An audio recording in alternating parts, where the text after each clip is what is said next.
ओम शांति। आइए सभी मिलकर सुनते हैं कहानी दुर्गुणों से बचने की राह। भगवान महावीर के अनेक शिष्य थे जो उनसे कहीं गंभीर विषयों पर सार्थक चर्चा करते थे। ऐसी चर्चाओं से शिष्यों को ही लाभ प्राप्त नहीं होता था, बल्कि उनके द्वारा जनता के मध्य भी ज्ञान का प्रचार होता था।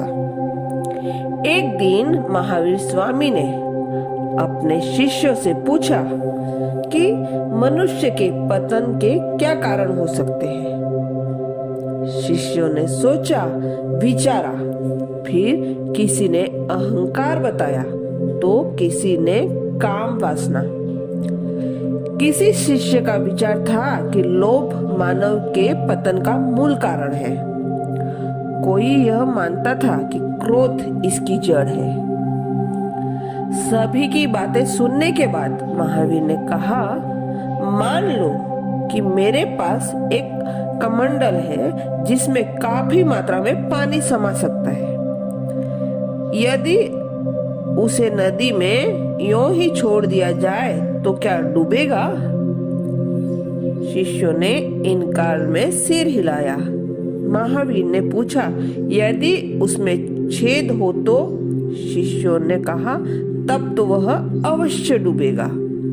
महावीर ने पुनः प्रश्न किया, यदि छेद दाईं ओर हो तो? तब एक शिष्य बोला, छेद दाईं ओर हो या बाईं ओर हो, वह डूबेगा तो है ही। तब महावीर ने समझाया, मानव जीवन भी उस कमंडल की तरह ही है।